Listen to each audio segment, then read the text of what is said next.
अस्सलाम वालेकुम viewers, rich Pakistan का नया एपिसोड लिए मैं हूं आपका मेजबान अब्दुर्रहमान। आई डिस्कस करते हैं आज की दो इंटरेस्टिंग न्यूज। दुनिया में तेल पैदा करने वाली सबसे बड़ी कंपनी अरामको ने पाकिस्तान में अपने पहले फ्यूल स्टेशन का बाकायदा इफ्तिताह कर दिया है। लाहौर से होने वाले इस आगाज के तहत मुल्क भर में 1200 पेट्रोल पंप्स खोले जाएंगे। ये बड़ी डेवलपमेंट है क्योंकि दुनिया के अंदर इस वक्त पैदा होने वाले हर 8 बैरल तेल में से 1 बैरल तेल ये अरामको कंपनी पैदा करती है। कितने ट्रिलियन डॉलर्स की ये मालिक है, कितने 100 बिलियन डॉलर्स का रेवेन्यू करती है और पाकिस्तान को इसका क्या फायदा होगा, ये आज की वीडियो में डिस्कस करेंगे। जबकि आज की दूसरी खबर, पाकिस्तान में नुकसान के अंदर जाने वाला सबसे बड़ा सरकारी इदारा नेशनल हाईवे अथॉरिटी, उसने रवां साल बहुत अच्छे रेवेन्यूज कलेक्ट किए हैं। अब तक मजमूई तौर पर 110 अरब रुपए रेवेन्यू कलेक्ट किया जा चुका है, जो गुज़िश्ता साल से तकरीबन 2 गुना ज्यादा है। आपको बताएंगे पिछले 10 सालों के दौरान नेशनल हाईवे अथॉरिटी ने कितने ट्रिलियन रुपए का नुकसान किया है। लेकिन सबसे पहले आज की सबसे अहम खबर, दुनिया में सबसे बड़ी तेल पैदा करने वाली कंपनी अरामको ने लाहौर में अपने पहले पेट्रोल स्टेशन का बाकायदा इफ्तिताह कर दिया है। इसके बाद ये इस्लामाबाद में अपना पेट्रोल स्टेशन खोलेंगी। 10 जगह पर खोलने के बाद ये मुल्क भर में 1200 पेट्रोल स्टेशन जो है वो अरामको के रीब्रांड करेगी। इन्होंने इसी साल तकरीबन जून जुलाई के अंदर पाकिस्तानी गो पेट्रोलियम नामी कंपनी के 40% शेयर्स खरीदे थे। उस कंपनी के मुल्क भर में 1200 पेट्रोल स्टेशन हैं। उन तमाम को रीब्रांड करके अरामको के पेट्रोल स्टेशन में कन्वर्ट किया जाएगा। उससे फायदा क्या होगा? हम सारिफिन को भी फायदा होगा। सबसे पहले हमें जो तेल दस्तयाब होगा, पेट्रोल डीजल, उनकी क्वालिटी इंटरनेशनल क्वालिटी होगी। हमें इस चीज की श्योरिटी होगी कि बेहतरीन प्रोडक्ट अरामको कंपनी दे रही है। इस वक्त पाकिस्तान में 2 किस्म के पेट्रोल स्टेशन हैं। एक वो जो कंपनियां खुद चला रही हैं, जैसे पीएसओ का है या इसके अलावा बाकी तमाम कंपनी है। दूसरे वो पेट्रोल स्टेशन है जो कि पीएसओ के तहत चल रहे हैं, लेकिन वो फ्रेंचाइज हैं, वो डायरेक्ट कंपनी की ओवरलुक के नीचे आते। तो ये जो फ्रेंचाइज पेट्रोल स्टेशन है, इनमें ज्यादातर 2 नंबरियां होने के इम्कानात ज्यादा होते हैं, क्योंकि कंपनी का इंटरफेरेंस नहीं होता। वहां पर पेट्रोल कम भी डाला जाता है, वहां पर मिलावट भी की जाती है, इश्यूज बहुत सारे आते हैं। तो इस कंपनी के सारे पेट्रोल स्टेशन अपने होंगे, तो हमें ये श्योरिटी होगी कि यहाँ पर जाके हमें अच्छी क्वालिटी का फ्यूल मिलेगा, जिससे हमारी गाड़ियां भी बर्बाद नहीं होंगी और हम जो पैसे दे रहे होंगे वो पैसे पूरे होंगे। फिर यहाँ पर बेहतरीन क्वालिटी के लुब्रिकेंट्स, मोबाइल ऑयल और ब्रेक ऑयल, इस तरह के दीगर ऑयल्स भी दस्तयाब होंगे। इसके अलावा यहाँ पर पेट्रोल स्टेशन के ऊपर प्रोफेशनल ऑटोमेटिव सर्विसेज यानी मैकेनिक वगैरह और इस तरह की भी अच्छी सर्विसेज अवेलेबल होंगी। ये एक बहुत बड़ा स्टेप है। पाकिस्तान के अंदर मैकेनिक्स तो हैं, लेकिन ऐसे मैकेनिक्स की बहुत शॉर्टेज है जो अच्छे हों, जितने पैसे ने उतने का काम करें, ज़्यादा इजाफी किसी को नचोड़े ना। तो अगर ये कंपनी अपने अम्ब्रेला तले ये सहूलत देती है तो यकीनन ये सारिफिन के लिए एक बड़ा कदम होगा। इसके साथ साथ कन्वीनियंस स्टोर यानी कि आम जो मार्ट्स होती हैं, छोटी मोटी दुकानें, वो तो इन पेट्रोल पंप्स में होंगी ही। पाकिस्तान के लिए एक अच्छी नवीद ये है कि हम दुनिया भर को ये बता सकेंगे कि अब दुनिया की बड़ी कंपनी हमारे पास आ रही हैं, आप भी आए। अब अरामको कंपनी का जो मार्केट कैप है वो 1.74 ट्रिलियन डॉलर्स है। ये दुनिया की सबसे बड़ी पेट्रोलियम कंपनी है। फिर इसने पिछले साल 121 बिलियन डॉलर्स का रेवेन्यू किया है, यानी जितना रेवेन्यू पाकिस्तान पूरे ने किया है उससे कहीं ज्यादा रेवेन्यू इस कंपनी ने किया है।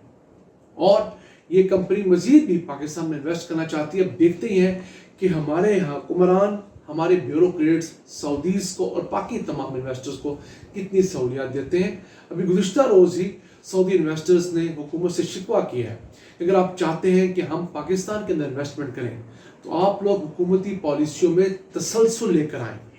हम एक हुकूमत से मुआहदा करते हैं, कुछ अरसे बाद वो हुकूमत अपना टेन्योर पूरा करने की बजाय खत्म होती है और नई आने वाली हुकूमत जो है वो बिल्कुल पॉलिसी को चेंज कर देती है। आपको याद होगा इमरान खान के दौर में जब सऊदी फरमारवा के बेटे शाह मोहम्मद पाकिस्तान आए, उन्होंने यहाँ पर आके 20 बिलियन डॉलर्स के MOU साइन किए। कुछ अरसे बाद हुकूमत खत्म हुई तो वो तमाम की तमाम चीज़ें लिंगर ऑन हो गई। तो हमें तमाम किस्म के जो इन्वेस्टर्स हैं उन्हें अगर راغب کرنا ہے تو اپنی اس عادت کو بدلنا ہوگا اور ملک میں سیاسی استحکام اور پالیسیز کا استحکام بھی لانا ہوگا۔ آئیے چلتے ہیں آج کی دوسری اہم خبر کی طرف۔ پاکستان میں نقصان کے اندر جانے والا سب سے بڑا سرکاری ادارہ نیشنل ہائی وے اتھارٹی اس سال بہت اچھے ریونیوز کلیکٹ کر پایا ہے۔ اب تک 110 ارب روپے جمع کیے ہیں اس ادارے نے، جو پچھلے سال 60 ارب روپے تھے، تقریباً 2 گنا کا اضافہ ہو چکا ہے۔ ابھی 1-2 مہینے رہتے ہیں، اور اس رقم میں سے جو بڑا حصہ ریونیو کا آیا ہے وہ ٹول ٹیکسز کی مد میں آیا ہے۔ پچھلے سال 32 ارب روپے کے ٹول ٹیکس کلیکٹ ہوئے تھے، اس سال 64 ارب روپے ٹولز کی مد میں جو ٹیکس کلیکٹ ہوتا ہے ان ٹول پلازا سے یہ ریونیو آیا ہے۔ اور اس میں ایک بڑا حصہ بھی ایم ٹیکس کا ہے، جو میں اور اپنی گاڑیوں پہ ایم ٹیکس لگواتے ہیں، جس کے ذریعے ہمیں لائن میں نہیں لگنا پڑتا اور آپ بہت تیزی سے گزرتے ہوئے اپنا ٹول ٹیکس ادا کر دیتے ہیں، اس کی وجہ سے یہ فائدہ ہو رہا ہے۔ اب لاہور سیالکوٹ موٹر وے کے اوپر جو گاڑیاں ٹریول کرتی ہیں ان میں 99% گاڑیاں ایسی ہیں جو کہ ایم ٹیگ کے ذریعے اپنے ٹول ٹیکس ادا کرتی ہیں۔ تو اس سے آپ کا ایک طرف رش سے بچنے کا نظام ہوتا ہے، دوسری طرف آپ گاڑی چوری ہونے کی صورت میں بھی آپ کو اس ٹول ٹیکس کے ایم ٹیگ کا بہت فائدہ ہوتا ہے، کیونکہ اگر گاڑی کسی بھی موٹر وے کے پوائنٹ سے گزرے گی تو اس گاڑی کا جو میسج آئے گا وہ تو آپ کے موبائل پہ آئے گا۔ خدا نہ خواستہ آپ گھر پہ بیٹھے ہیں، آپ کو نہیں پتا آپ گاڑی چوری ہو گئی ہے اور وہ کسی بھی نیشنل ہائی وے یا موٹر وے کے ٹول پلازا سے گزری ہے، تو آپ کو میسج آئے گا، تو آپ فوراً اس چیز میں حیران ہوں گے، پھر آپ اس متعلق پولیس کو انفارم کر سکتے ہیں، جناب میری گاڑی چوری ہوئی ہے، یہ اس جگہ سے گزری ہے، موٹر پولیس اسے روک سکتی ہے۔ تو اس لیے آپ لوگ بھی اپنی گاڑیوں پہ ایم ٹیگ ضرور لگوائیں، اگر آپ سمجھتے ہیں کہ ملک کا بھی اپنے فائدہ کرنا ہے اور اپنا بھی فائدہ کرنا ہے۔ اس کے علاوہ یہ ادارہ جو تھا یہ پاکستان کے 23 سب سے زیادہ نقصان میں جانے والے اداروں میں سر فہرست تھا۔ 2014 سے 24 تک کے 10 سالوں کا اگر حساب لگائیں تو اس ادارے نے 1.5 ٹریلین روپیز یعنی 1500 ارب روپے کا خسارہ کیا ہے۔ ہر سال 150 ارب روپے کا خسارہ یہ NHA کا ادارہ کر رہا تھا۔ اس کے ساتھ ساتھ اس کا جو لون پورٹ فولیو ہے، جس نے قرضے لے رکھے ہیں، وہ کوئی 3100 ارب روپے کے ان کے قرضے ہیں۔ ملک بھر میں 48 موٹر ویز، ہائی ویز اور ایکسپریس ویز ایسی ہیں جو کہ نیشنل ہائی وے اتھارٹی کے تحت آتی ہیں۔ اس کے علاوہ بہت ساری ہائی ویز ایسی ہیں جو کہ پروونشل ہائی وے اتھارٹیز کے تحت آتی ہیں، ان اداروں کا بھی یہی حال ہے۔ لیکن ہم آج چونکہ بات کریں نیشنل ہائی وے اتھارٹی کی، جو کہ ملک بھر میں مجموعی طور پر 14,480 کلومیٹر کی شاہراہیں مینیج کرتی ہے، اور ان شاہراہوں کو مینیج کرنے میں سب سے بڑی کاسٹ آپریشن کاسٹ ہوتی ہے، پھر دوسری بڑی کاسٹ ان کی مینٹیننس کی کاسٹ ہوتی ہے، اور مینٹیننس کی کاسٹ اس قدر زیادہ ہے کہ وہ بہت بڑا برڈن ہے۔ کیوں؟ ہمارے ہاں جو اوور لوڈنگ کا کلچر ہے، اس کے سبب ایک ٹرک کے اوپر، ایک ٹریکٹر ٹرالی کے اوپر 2 ٹریکٹر ٹرالیوں کا سامان لاد دیا جاتا ہے، جس کی وجہ سے جہاں جہاں سے وہ گزرتی ہیں وہاں سے سڑک بیٹھتی جاتی ہے، جہاں بریک مارتی ہیں وہاں سے سڑک اکھڑ جاتی ہے، اور خدا نہ خواستہ کہیں ایکسیڈنٹ ہو تو لوگوں کے موت کا سبب تو بنتی ہے۔